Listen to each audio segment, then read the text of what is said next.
581. Gece. İki şehzade o gün ve o gece yol yürümüşler. Sabahleyin bir yere varmışlar ki burası cennet gibi güzelmiş. Orada bir müddet kalmışlar, sonra tekrar yola revan olmuşlar. Bir gün ve bir gece daha gitmişler. Nihayet güneş doğarken toprağı simsiyah ve harareti fırın gibi olan bir yere gelmişler. Şehzade Cinler Padişahı'nın oğluna buranın neresi olduğunu sormuş. Buraya ateş diyarı derler diye cevap almış. Cinler Padişah'ın oğlu devamla, burası cin padişahı Zevel Cenahı'nındır. Buraya izinsiz kimse giremez. Sen burada dur, ben gidip kendisinden izin alayım demiş. Sonra gözden kaybolmuş. Bir saat kadar sonra gelmiş, tekrar atlarına binip yola revan olmuşlar. Gide gide bu simsiyah dağlar arasında ak bir çeşmeye kadar gitmişler. Cinler Padişahı'nın oğlu şehzademize bu çeşmeden su içirmiş. Şehzade de hemen kadın iken erkek oluvermiş. Zira bu çeşmeden herhangi bir kadın su içerse derhal erkek oluverirmiş. Şehzade hemen Cinler Padişahı'nın oğlunun ellerine sarılmış, öpmüş. Sonra birlikte Cinler Padişahı'nın oğlunun sarayına gitmişler. Biraz istirahatten sonra Cinler Şehzadesi, sen burada birkaç gün bende misafir kalmak ister misin? Yoksa hemen gidecek misin diye sorunca şehzade, ben derhal gitmeliyim. Mümkün ise beni kayınpederimin memleketine bırakıver demiş. Cinler Şehzadesi Racer adında bir cin istetmiş. Racer huzura şehzadeye girince yeri öpmüş. Buyurun efendim demiş Cinler Şehzadesi. Misafirimizi Sehri'nin memleketine götürüp sarayın damına bırakacaksın. Sabah olmadan da buraya geleceksin demiş. Cin hemen dışarıya çıkmış. Biraz sonra içeri girdiği zaman şehzadenin aklı başından gitmiş. Zira bu öyle korkunç bir cinmiş ki şehzadenin korktuğunu gören Cinler Şehzadesi, ey şehzadem sen hiç korkma, hemen sırtına bin, seni süratle istediğin yere götürecek deyince şehzade cinin sırtına binmiş. Sonra da havalanmışlar. Hakikaten sabah olmadan evvel şehzade kayınpederinin sarayının damına inmiş. Sabahı beklemeye başlamış. Günün ilk ışıkları ile birlikte saraya inmiş. Kayınpederi bunu damdan indiğini görünce hayret etmiş, demiş ki, ey sevgili damadım, herkes kapıdan girer, sen ise damdan içeriye girdin. Bu ne demektir? Şehzade buna hiç cevap vermemiş. Padişah hemen vezirini çağırtmış, kızına haber göndermiş. Memlekette bayram başlamış. İşte efendimiz, vezirin bir kötülüğü padişahı nasıl müşkil mevkide bırakmış. Fakat Allah şehzadeyi vezirin üzerine nusrat olarak göndermiş. Sabah olunca 4. vezir huzura girmiş, yeri öpmüş ve anlatmaya başlamış. 582. Gece. Efendim, bir memlekette vezirlerin ve çocuklarının gittiği bir hamam varmış. Hamamcı burada çalışıyor ve çok para kazanıyormuş. Günlerden bir gün vezirlerden birisinin oğlu hamama gelmiş. Hamamcı hemen ona yardıma gitmiş, soyunmasını temin etmiş. Delikanlı o kadar güzel ve yakışıklıymış ki çıplak kaldığı zaman hamamcı bakmış ki delikanlı da adeta zeker yok. Kendi kendisine bu ne haldir diye düşünmüş ve delikanlının hesabına dövülmeye başlamış. Delikanlı bunu görmüş, sebebini sormuş, hamamcı da anlatmış. Delikanlı bunun üzerine, vallah billah ben bunu hiç düşünmemiştim, aklımı çeldin demiş. Sonra bir altın alarak hamamcıya vermiş. Bu bir altını al da bana bir hatun getir bakalım, bir tecrübe edelim demiş. Hamamcı altını alınca doğru karısının yanına gitmiş. Ona vaziyeti anlattıktan sonra, senin onun yanına gitmende hiçbir mahsur yok. Zira delikanlıda zeker yoktur deyince hatun hemen en yeni elbiselerini giyinmiş, mücevherlerini takınmış, delikanlının yanına gitmiş. Vezirzade hatunu görünce deliye dönmüş. Zira hamamcının karısı hakikaten çok güzel bir hatunmuş. Hatun da delikanlıya vurulmuş. Sonra bir arada kalmışlar. Hamamcı birkaç defa gelip seslendiyse de hatun cevap vermemiş ve delikanlının yanından ayrılmamış. Hatunun kendi eliyle elinden gittiğini anlayan hamamcı hemen hamamın damına çıkmış, kendisini oradan aşağı atmış, intihar etmiş. Vezir hikayeyi naklettikten sonra, işte efendimiz hamamcının ileriyi görmeden, tedbir almadan hareketi kendi canına mal oldu. Sonra yeni bir hikaye daha anlatmış. Efendimiz rivayet ederler ki şehrin birisinde her şey ile kemale ermiş fevkalade güzel bir hatun varmış ki bu hatunun adı bütün şehirden dilden dile dolaşır. Herkes onun iffet ve namusuna gıpta edermiş. Günlerden bir gün komşu delikanlılardan birisi onu yakından görmüş ve derhal aşık olmuş. 583. Gece.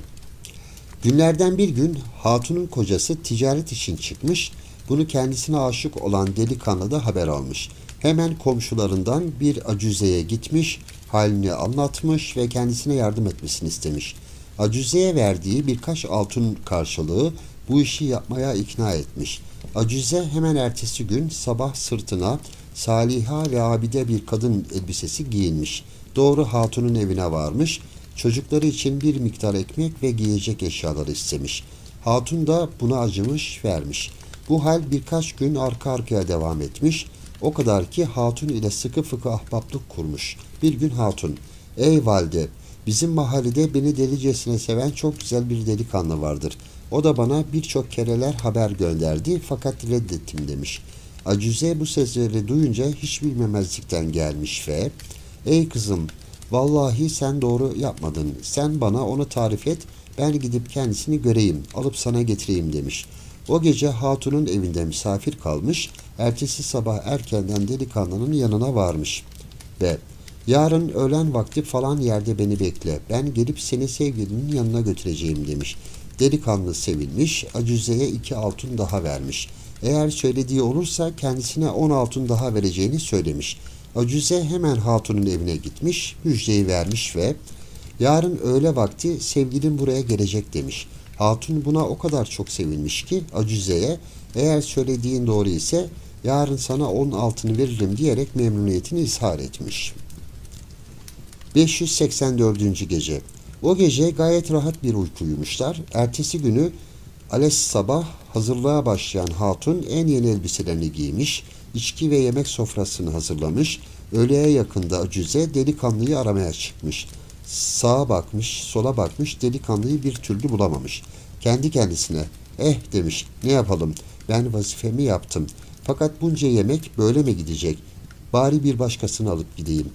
Bu niyetle başlamış sokakları dolaşmaya. Nihayet seferden yeni dönmüş çok yakışıklı bir adam görmüş. Hemen yanına yaklaşmış ve "Ey oğul, şahane bir sofra, mükemmel içkiler ve çok güzel bir hatun ile bir gece birlikte kalmak ister misin?" diye sorunca adam "İsterim, nerededir?" diye sormuş. Acize de kendi evinde olduğunu söylemiş. Almış birçok sokaklardan getirdikten sonra adamı hatunun evinin önüne getirmiş. Meğer bu adam hatunun kocası değil miymiş? Kadın içeriye girenin kocası olduğunu görünce hemen yerden bir terlik alıp adamın üzerine yürümüş ve rastgele vurmaya başlamış. Hem vurup hem de söylenilmiş. "Seni edepsiz adam, sen bana senden başka hiçbir hatun ile oyalanamam der dururdun. İşte bak, ben seni tecrübe ettim. Demek bir başka hatunun davetine gidersin, öyle mi?" Adam niye uğradığını şaşırmış. Yemin üstüne yemin ederek "Vallah billah ben senden başka hiçbir kadın tanımam. Bugün nasıl oldu da şeytana uydum," diyerek karısının ayaklarına kapanmış, af dilenmeye başlamış. Acize de hatunun bir hilesine hayran kalmış. Bir taraftan adam, bir taraftan Acize güç bela hatunu affa muvaffak olmuşlar. Akşam olunca cariye elinde zehir dolu bir kap ile padişahın huzuruna varmış, oturmuş, sonra da anlatmaya başlamış. Rivayet ederler ki kuyumcunun biri dostlarından birisinin ziyaretine gitmiş. Gittiği yerde duvarda uyuyan bir hatunun resmini görmüş ve ona öylesine aşık olmuş ki adeta deli olacak. Evine gider gitmez o hatunun aşkıyla hastalanmış ve yatak döşek yatmış. Arkadaşları kuyumcunun bu haline acımışlar. Hemen kalkıp o resmi yapan adamı araştırmaya başlamışlar. Evini bulmuşlar. Adam cevaben resmi Hindistan'da Keşmir Şahı'nın vezirinin sarayındaki bir hanendeye bakarak yaptığını bildirmiş. 585. Gece. Kuyumcu bu haberi alınca hemen sefer hazırlıklarına başlamış ve bir gün yola revan olmuş. Uzun bir yolculuktan sonra Keşmir şehrine varıp hanların birine inmiş. Hemen o günden itibaren şehri dolaşmaya ve etrafını gezmeye başlamış. Birkaç gün bu şekilde geçtikten sonra Bu gezmeler sırasında ahbap olduğu attarlardan birinin dükkanına gitmiş ve onunla konuşmaya, şehir ve şah hakkında malumat almaya başlamış. Attarların anlattığına göre şah gayet adil bir adammış ve herkese iyilik etmekten zevk alırmış. Onun düşman olduğu insanlar remil atanlarla sihir yapanlarmış. Bunları yakaladığı gibi şehir dışındaki bir sarnıcı attırır, orada aç ve susuz ölünceye kadar terk ettirirmiş. Kuyumcu sözü vezirlere intikal ettirmiş ve ''Ey arkadaş, duyduğuma göre şahınızın bir veziri varmış ki bunun sesi dünyaları tutan bir hanendesi varmış. Acaba hangi vezirdir?'' diye sormuş. Attar da falan vezirdir diye cevap vermiş. Bunun üzerine kuyumcu kalkıp hana gitmiş.